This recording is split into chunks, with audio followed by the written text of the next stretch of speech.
തീവ്ര Islamist group ആധിപത്യം പുലർത്തിയപ്പോൾ ഈജിപ്തിൽ നിർത്തിവച്ചിരുന്ന ദേവാലയങ്ങളുടെ പണികളുമായി മുൻപോട്ടു പോവുകയാണ് ഈജിപ്തിലെ ക്രൈസ്തവർ.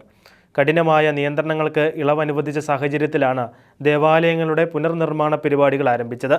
കത്തോലിക്ക പൊന്തിഫിക്കൽ ചാരിറ്റി ഫൗണ്ടേഷനായ Aid to the Church in Need പറയുന്നതനുസരിച്ച് ഈജിപ്തിലെ ക്രിസ്ത്യാനികൾക്ക് കുറച്ച് വർഷങ്ങൾക്ക് മുമ്പ് ഉണ്ടായിരുന്നതിനേക്കാൾ കൂടുതൽ ആരാധനാ സ്വാതന്ത്ര്യം ഇന്നിവിടെയുണ്ട്.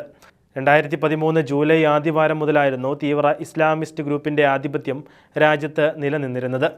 ഈജിപ്തിലെ ക്രിസ്ത്യാനികൾ ഇപ്പോഴും പലതരം പീഡനങ്ങൾ അനുഭവിക്കുന്നുണ്ടെങ്കിലും രാജ്യത്തെ കോപ്റ്റിക് കത്തോലിക്കർ ഏകദേശം 3 ലക്ഷം വിശ്വാസികൾ അജമാലനത്തിനായി ദേവാലയങ്ങളുടെ നിർമ്മാണത്തിൽ ഏർപ്പെടേണ്ടത് അത്യാവശ്യമാണെന്ന് അലക്സാൻഡ്രിയയിലെ പാത്രിയാർക്കീസ് ആർച്ച് ബിഷപ്പ് ഇബ്രാഹിം സിദ്രക് പറഞ്ഞു.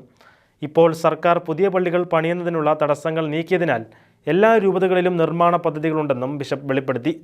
രാജ്യത്ത് പുനരാരംഭിച്ച പ്രൊജക്റ്റുകളുടെ ഉദാഹരണമാണ് 2016 കത്തിനശിച്ച ലക്സർ കത്തീഡ്രൽ. ഇന്ന് Aid to the Church in നീഡിൻ്റെ പിന്തുണയോടെയാണ് ഈ കത്തീഡ്രൽ പുനഃസ്ഥാപിക്കുന്നത്.